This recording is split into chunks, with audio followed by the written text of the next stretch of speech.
and welcome to the Road from Emmaus podcast. I'm your co-host, Ron Morgan, along with fellow co-host Kit Culver. Our goal for each episode each week is to take you on a guided tour of redemptive history, showcasing the beauty, splendor, and unity of God's amazing story of cosmic redemption, restoration, and renewal.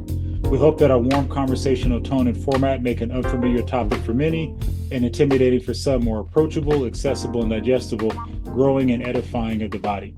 This is the 19th episode in our journey through the scripture series. For those new to the podcast, our discussion format each week will be to respond to discussion questions embedded at the bottom of the study notes, so make sure you review those as you engage the episode. You can find this linked in the podcast description box. In the same box, you'll also find a link to our website, roadfromemmaus.com, where we share a bit about ourselves, the genesis for our podcast name, and provide several helpful resources to help you dig further into redemptive history, no matter where you are in your journey. From time to time, Kit and I will also respond to direct questions that you pose at our email address, contact@roadfromemmaus.com. Before we jump in, please make sure you subscribe to our YouTube podcast so that you receive notifications for fresh content, and make sure you hit that bell for notifications. We will drop a new episode every Monday, so we look forward to you taking this exciting ride with us through the scriptures. We think it's important too, and as we mentioned last episode too, and I kind of use, and I think this is even where we started, Kit, we kind of use the analogy of a family trip to Disneyland or whatever it is too. And along the way, you have landmarks and points. But I think even in a family trip, a lot of us realize that if I'm driving from Denver to Las Vegas or Disneyland or something, we may actually spend considerably more time in Las Vegas than, say, St. George or another spot too, because of our intentionality and what we're trying to do along the trip. I hope, and I think our listeners are astute enough and they've recognized that we've really landed the last several weeks and really trying to flesh out what Sinai is. And that's been very intentional. As we mentioned last week too, is that it really stands at the center of the Pentateuch. And then it helps us understand what this covenant is about, what it means not only unto God and his perspective, but also what it should mean for us as we engage these things. Because at the end of the day, as we move past Sinai too, is this episode will actually inform and define and prescribe their life as covenant son too. And this will kind of be the framework that all those things are viewed through. So hopefully, once again, as we continue to engage and move through this episode, that helps our listeners understand why we're spending such a concentrated amount of time here. With that being said, too, our first question this episode is, how should Torah be defined and viewed in light of redemptive history? And how does this proper interpretation help us rightly understand what adherence to the law truly means? Well, the word Torah is the Hebrew word that is commonly translated law. And that's why it's important, because we hear that word law and we understand it through our own culture, our own kind of historical setting, and what laws tend to be and how we relate to the concept of law. But to understand this term as Torah puts it in an entirely different light, a more biblical light. And I might just start with a kind of a brief definition. This is from the Theological Word Book of the Old Testament. And they say the word Torah means basically teaching or instruction, whether it is the wise man instructing his son or God instructing Israel.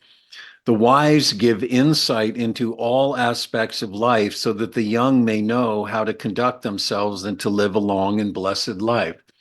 This is kind of the Proverbs idea of wisdom as instructor. So too, God, motivated by love, reveals to man basic insight into how to live with each other and how to live with him, how to approach him. Through the law, through Torah, God shows his interest in all aspects of man's life, which is to be lived under his direction and care. And then William Dumbrell, commenting on, again, the way that we tend to understand this term, translated law, he says this. He says it's unfortunate that this term, once again, the Hebrew word Torah, that we translate commonly as law, it's unfortunate that this term, which is the most generalized Old Testament concept for the covenant demand, should be translated by that word law, for undoubtedly such a translation has led to views of the Old Testament dispensation, which do not correspond to the reality of the revelation progressively delivered. What is primarily involved in this Hebrew term is direction for life within the framework of the presupposed relationship. That's an important statement. The connotation conveyed by the English word law is unfortunate. It's a connotation of regulations imposed by a competent authority to which have been attached the backing of some sanctions or other, so that the subject upon whom law is imposed will incur a penalty if the law code concerned is breached. But in the Old Testament, adherence to Torah is not so much a matter of fulfilling a legal demand as demonstrating by way of national or personal life that a sphere of divine blessing, fellowship, communion has been entered into. And that's a very important couple of statements, because it really frames this whole idea of law in a totally different way than we tend to think about it. Not only does it personalize it, but it puts it in the context of an established relationship. And so Torah has to do with God's disclosure to human beings of what it looks like for them to relate to him, interact with him, be sons of his, in relation to him and in relation to their role in the world, according to the truth of who they are and what he created them to be. And that's very different than simply kind of an abstract, impersonal standard. I think you mentioned last time a speed limit or something. Drive this fast in this zone. If you don't, here's the penalty. Right. And because of our natural way of thinking, I'm here, God's out there, he's in control, he has a standard, I need to do what he says. We think of this idea of law in a very distanced, impersonal, and really ultimately a non-relational sort of way, contrary to the way in which the scripture really understands it. You had mentioned in our last episode too that even when we hear the idea of law, we often, from a very natural perspective, perceive that as moral or ethical, right? Like driven Right. or rooted in compliance, follow through, right? Do this, don't do this, touch this, taste that, or whatever. Too is as we engage these things too, you've kind of given us some idea of just even how the Bible is understanding how Scripture is presenting that too. I still think it's hard for people to get their head around it too, kid, too. Just what are some other ideas or wisdom or guidance too? Because even just we are so steeped in this idea that like laws are regulations. They are set boundaries. Don't cross this line, right? Don't do this. But do this though too is how do how do we better understand too that these things are actually rooted in this idea of like relational intimacy, and that's actually what stands at the end of it, because when we think of law, that doesn't immediately come to mind. Right. Well, and we don't want to be misunderstood here. We don't want people to hear us as saying, oh, God doesn't care about morality or God doesn't care about ethics.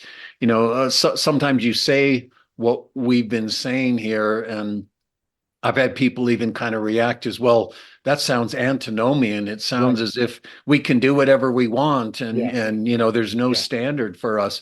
Yeah. But this concept of morality and ethics as it ties into Torah is the ethic or the righteous obligation to be who God created us to be. And because we are created, and we use this language, this terminology over and over and over again, the creation account shows us that man is created in the divine image and likeness in order to be the presence, the representation of God's own presence in the world, his relationship with the world. And so we are God in the world in that sense. We are the ones through whom he administers his relationship with his creation. This is this priest king idea. And so whatever we think about morality and ethics, it comes down to what does it look like for a human being to authentically, fully conform to his created nature and function, which has at its center this definition or this concept of sonship. So, what is our ethic? It's to be sons in truth, sons indeed. What is our morality? It's to be sons in truth. It's to be fully, exhaustively conformed to this role, this identity, to be priests and kings into the creation on God's behalf and for his sake. And so this is a relational thing. It doesn't mean we can do whatever we want Right. and that God doesn't care, but people can behave properly and still be very much non-conforming to this idea of sonship. And Jesus dealt with that with his own generation, when he said, rightly did Isaiah the prophet speak of you when he said, this people honors me with their lips. They dot the I's and cross their T's, but their hearts are far from me. In vain they worship me. And this is very much at the heart of how Jesus fulfilled the law. He lived the life of authentic sonship on display among his Israelite generation. And they had such a notion of what it meant to keep the law or to be faithful to the law, that when they saw this individual who is the faithful, perfectly conformed Son of God, they saw him as a lunatic or possessed by a demon or a sinner in some sense, because of how they thought it would look like to be keepers of the law. And it doesn't mean that they were just, trying to earn their salvation or whatever. But the idea is, again, what God requires of us is that we be what he created us to be. And relational integrity and relational conformity is what that's all about, not just dotting I's and crossing T's. I And appreciate the that's why, clarity. again, and I'm sorry to interrupt, I know you're but that's good. why Paul can even say in Romans, that, and he mentions commandments from the Decalogue. He says, whatever law we may happen to mention, and he's getting at specifically the law of Moses, he says, all of law has its pleroma, its fullness, its true substance in the obligation of love. And Israel understood that. We talked last time about the great commandment, love God with heart, soul, mind, and strength, love neighbor as yourself is the second commandment. And Jesus said, this is the law and the prophets. So it's relational, centered in authentic devotion and love, not simply meeting a moral standard in an abstract sense. Indeed, I really appreciate that clarity, Kid. I just thought it was imperative to stamp too that we are in no way promoting lawlessness, anarchy. But to your Right. point is to the natural mind, it can sound like that, antinomian. Exactly. And then I think even Kid to extend that too is it's this idea too is that when we're talking about this idea of law, I think for a lot of us, it's actually going to require a new paradigm to rightly understand these things. So to your point Absolutely. too is this isn't just flipping the page in the dictionary and coming to a new definition. It actually will require new eyes and a new heart to not only understand these things properly, but to live these things out too, in terms of like with true integrity as well too. Right. In terms of that, Kid, and even building on that, we see too, like in what ways did the two forms of offering that are noted here in this episode, the burnt offering and the peace offering that Moses directed to be presented to the Lord after ratifying the covenant, attest to Israel's initial blamelessness under the covenant? Flesh that out a little bit for us. Well, this is an episode that happens in the 24th chapter of Exodus. And as we talked last time, after kind of giving the initial essential substance of the covenant in the Decalogue and then in civil and social prescriptions, the text says that Moses wrote the words of the covenant in a book, and then he sent young men to present these offerings to the Lord, burnt offerings and peace offerings. And he took some of the blood of the offering and he sprinkled the book and he sprinkled the people and charged them. And they said, all that the Lord has required, we will do. And then immediately after that, Moses and 70 elders who represent the nation of Israel go up onto the mountain a certain ways and have this fellowship meal with the Lord. But the significance of the burnt offering and the peace offering burnt offerings always precede peace offerings when they go together, but the burnt offering is the whole burnt offering, and the significance of it, because there were other offerings that were burned, but the burnt offering is a sacrifice in which the whole entity, the whole animal, the whole sacrifice is consumed on the altar. None of it is held back and eaten by the priest or by the worshiper. And so the burnt offering speaks to this idea of absolute, utter, comprehensive devotion, something that is utterly given over to the Lord. Nothing is held back. Nothing is used for other purposes.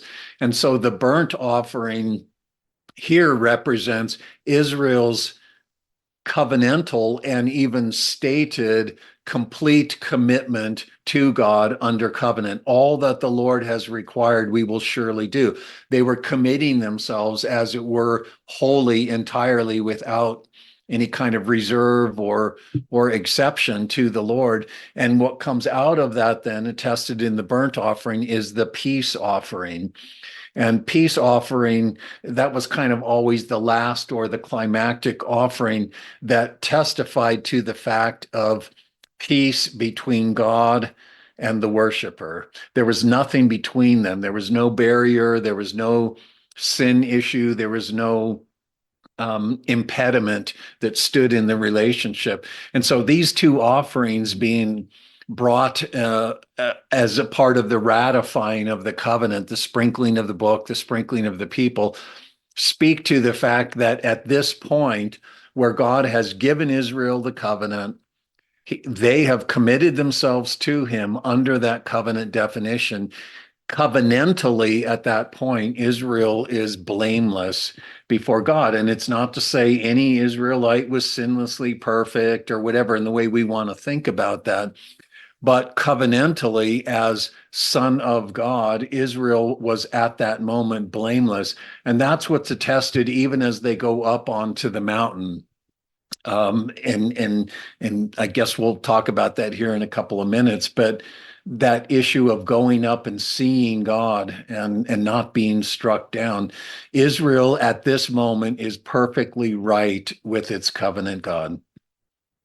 Yeah, why was it imperative for Israel to understand the solemnity and the severity of the covenant it established with the Lord?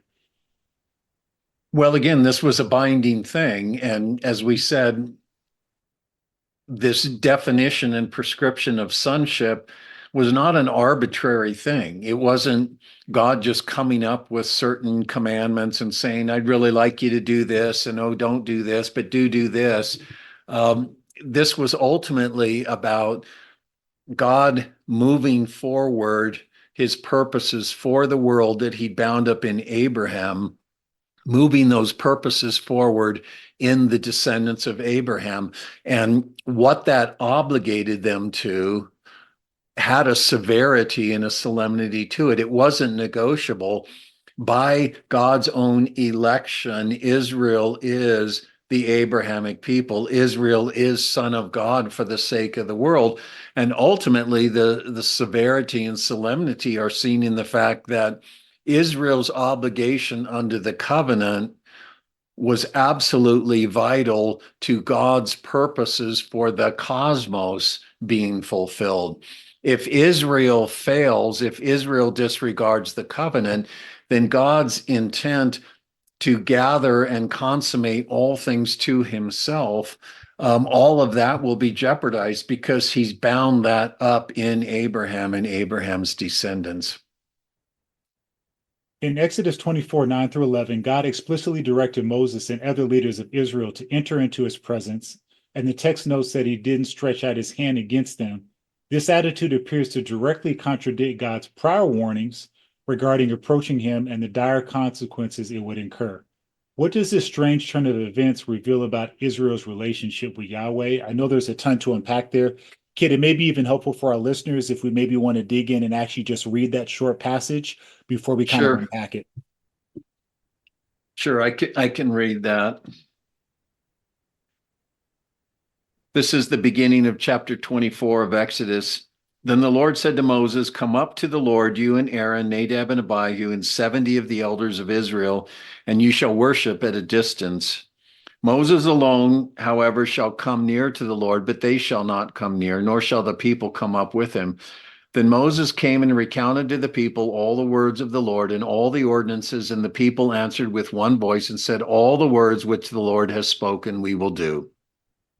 And Moses wrote down all the words of the Lord. Then he rose early in the morning, built an altar at the foot of the mountain with 12 pillars for the 12 tribes of Israel. And he sent young men of the sons of Israel, and they offered burnt offerings and sacrificed young bulls as peace offerings to the Lord. And then Moses took half the blood and put it in basins. The other half he sprinkled on the altar. Then he took the book of the covenant, read it in the hearing of the people, and they said, all that the Lord has spoken, we will surely do. We will be obedient. So Moses took the blood and sprinkled it on the people and said, behold the blood of the covenant, which the Lord has made with you in accordance with all these words. Then Moses went up with Aaron, Nadab, and Abihu, and 70 of the elders of Israel, and they saw the God of Israel, and under his feet there appeared to be a pavement of sapphire, as clear as the sky itself.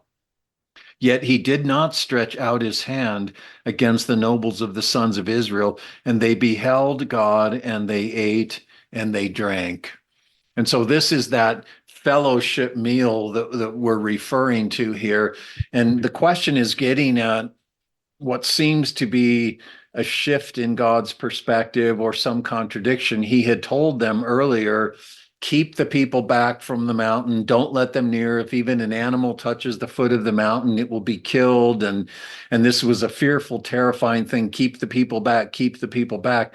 Well, now you have Moses along with the representatives of the people going up and, as it were, enjoying a fellowship meal with the Lord, actually seeing him, seeing some manifestation of his presence, and his hand not being reached out against them. And I think what has changed is that when God told them initially, when they gathered at Sinai, don't come near the mountain, they hadn't yet been brought into this covenant relationship with him. Now the covenant has been put in place. It's been ratified. The people have been sprinkled. The book has been sprinkled. The people have committed themselves to Yahweh to be faithful to his covenant. And as we said just a few minutes ago, this is the one time, and it will be for just an instant, as it were, but this is the one time in Israel's history where they are actually covenantally blameless before God, and therefore they have the right to be with him. In other words, this is testifying that Israel as son is with the Father in the place where he is residing, enjoying true intimate communion with him in this fellowship meal. They are blameless before the Lord covenantally. And just to recap, Kit, too, and I think it's important to stand, when we say blameless, we're not talking about sinless, too. We're talking Right. about in the context of the covenant and God Exactly. interacting with them as covenant son, too. Right. I They just have wanted to not reiterate broken the that, too, covenant. because to your point, Kit, too, is we are so steeped in our own cultural rivers that when we hear blameless, we think too perfect, without sin, without error, right? Like Right. without miscue. And so I just think it's important to stamp that. Kid, as we kind of wrap up and close the show for today, one of the things too that I think our listeners are wondering really speaks to our next question. In what way does this episode disclose the prophetic and promissory nature of the communion that Israel experienced with God? And then how does this strange fellowship meal, which would be the end of Israel's blamelessness, which I just framed as son of God, point to the true nature of human righteousness and sonship in relationship to God? Once again, a lot going on there for us to unpack. Right. Well, fundamentally, what we see through this is that God's intent for Israel was not that they would keep a bunch of commandments and ordinances and meet some moral standard, but that they would actually fulfill their covenant election and calling. And I know we keep saying this over and over and over again, but God brought the sons of Israel, the Abrahamic people, out of Egypt to be with him, to bring them to dwell with him in the place of his habitation. And that's what they recognize when they came through the Red Sea. That's what God tells them when he says, build a sanctuary that I might dwell in their midst. This is about the intimate communion of these Israelites who are collectively son of God, so that as they live out this intimate relationship with God faithfully in devotion, in authentic conformity to that sonship and what it looks like, they will be bearing the Father's fragrance, testifying to the Father, to the nations around them. In that way, through faithful sonship, they will fulfill their Abrahamic calling to bring the blessing of God to all the families of the earth. Well, at this moment, we see that when Israel is right with God, so to speak, that's what it's about. They're communing with God. The fellowship meal was kind of the epitomizing symbolic picture of intimacy, sitting and having a meal together. Well, this is going to end very quickly, and we'll talk about that more next time. But this will be the end of Israel's blamelessness before God. And so, but yet Israel must be this kind of a son in order for God's purposes to be fulfilled for the world, for his creation. And so it projects again the expectation forward. Somehow God has to cause the seed of Abraham, the Abrahamic people, to actually fulfill their identity as son, servant, disciple, and witness to the nations. And they can't do it, and they won't do it. And this, again, is building the case for when God brings forth an Israelite, a son of Abraham, a child of Israel, who will be son, servant, disciple, witness, and truth, the one who fulfills the covenant by being in himself the authentic son for the sake of the world that the covenant demands. And ultimately, then, it highlights that God's intent is not a world of people who never break any commandments, but a world of people who are image children, sons in the Son. That Jesus would be the firstborn among many brethren, because God's design, again, is to fill the world with image children through whom he administers his own Sabbath, administering lordship in the world. It's ultimately about that role of sonship. That's what this is about, not behaving properly in order to be able to go to heaven. Indeed, like I love that imagery kit there too. When we talk about the Lord is not ambitious about creating a cosmos full of rule followers or upholders Right. too, but that people that are fully devoted and like love him too authentically, right? As he is designed and then built him to live into these things as well too.